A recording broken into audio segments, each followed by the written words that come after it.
Shot clock rolls down to 6. Donovan one-on-one with Markkanen.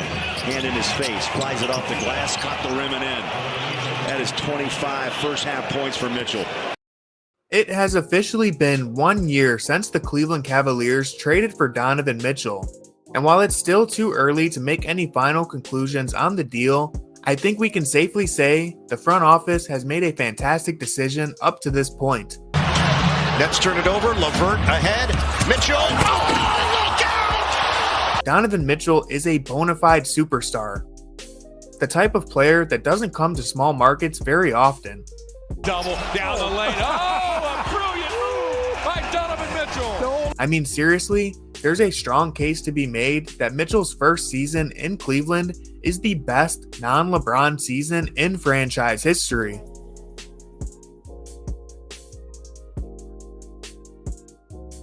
He finished on the All-NBA second team, joining Mark Price as the only non-LeBron Cavalier to ever reach the first or second team All-NBA. I don't have to tell you that Mitchell struggled in the playoffs as Cleveland fell short of their hopes entering the postseason, but there's no denying Mitchell's arrival has put these expectations on the Cavaliers to begin with. Before we get any deeper into the video, I want to quickly say if you're new to the channel, please consider hitting subscribe and sticking around, as I will have more breakdowns and podcast episodes available during the build up to the regular season, and follow me on Twitter to keep up with all of my work. Let's get back into the trade itself. Aside from the package of draft picks, Lauri Markkanen was the centerpiece of this trade for Utah, a 7-foot post player who can step behind the three-point line and knock down shots with efficiency. Markkanen had the best season of his career with the Jazz. This was in large part because Utah was in a position to spoon-feed him the ball, with Lauri's usage rate leaping from 19% to 25% with the Jazz, the highest mark of his career. At 26 years of age, Lauri is just entering the midst of his prime, putting it all together as an all-star caliber force in the front court. But while Lauri has been fantastic in Utah, it's worth providing context to the leap we have seen. Markkanen would not have received the same number of touches if he was still in Cleveland.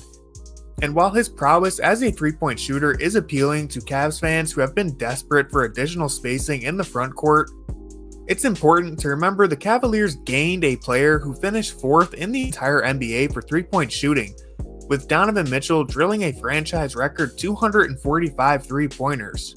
Mitchell provides even more spacing to the Cavaliers and fills their glaring need for another ball handler and shot creator next to Darius Garland.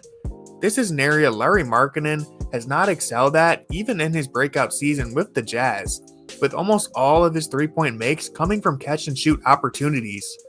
Markkanen shot just 29% off the dribble last season, compared to Donovan Mitchell, who drilled more than half of his three-point attempts from the dribble and shot a blistering 39%.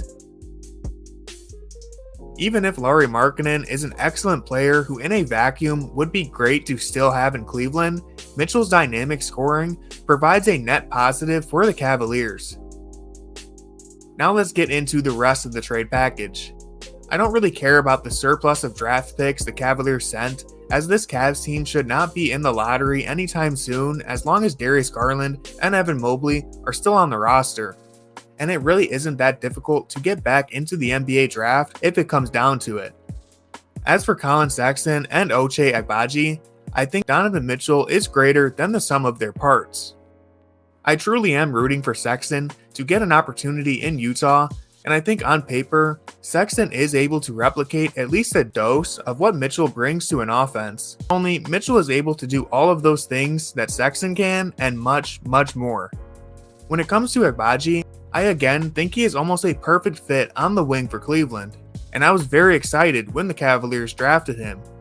This is the one hang-up of the trade that I actually think will potentially haunt Cleveland the most, because while there is no way Utah would have accepted the deal without the inclusion of Lauri Markkanen, I have to wonder if somehow, some way, the Cavs could have managed to keep Ochai off the board through their negotiations. Bringing this conversation back to Donovan Mitchell And finally hitting on the one aspect of this entire deal that Cavs fans are most concerned about, will Mitchell remain in Cleveland long term? Or did the Cavaliers sell the farm for a temporary superstar? I've spoken about this before, so I'll try to take a different angle rather than beating the drum about how Mitchell has not indicated anything other than a total commitment to the Cavaliers and city of Cleveland. Instead, I want to focus on the net positive impact Mitchell's arrival has had on the franchise and how that positive impact will continue to be a benefit even if Mitchell takes the first opportunity to jump ship in 2025.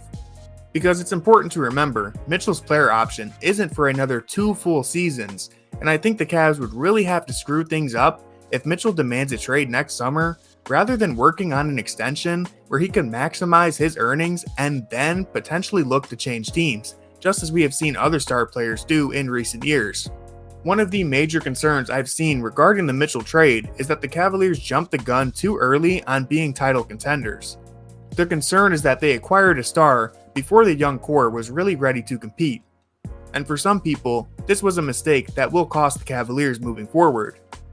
But I disagree entirely with that notion. I don't think anything else would light a fire under Darius Garland and Evan Mobley more than the arrival of a superstar who is right in the middle of his prime. Mitchell is only a few years older than his teammates, and his dominance will only force Mobley and Garland to elevate their games and rise to his level, not the opposite. Because if Garland and Mobley aren't able to reach that bar in the near future, then this core wasn't going anywhere anyways. The way I see it, the front office added a top 10 player to one of the most promising young cores in the NBA. Mitchell is going to force the best out of this group one way or another, and the hope is they will figure it out together. To wrap this back up with what I alluded to before, there is nothing that I've seen from the outside as a legitimate concern about Mitchell's commitment to this team. The Cavaliers have seemingly been working out together all summer, and I just don't think Mitchell is worried about anything other than the upcoming season. So while we have to wait and see how much success the Donovan Mitchell trade will ultimately bring to the Cleveland Cavaliers, I don't think anyone can argue his arrival has been anything other than a win for the franchise. So looks for an opening, fires a 3. Hey! Knocks it down. We just made up for that 1 minute.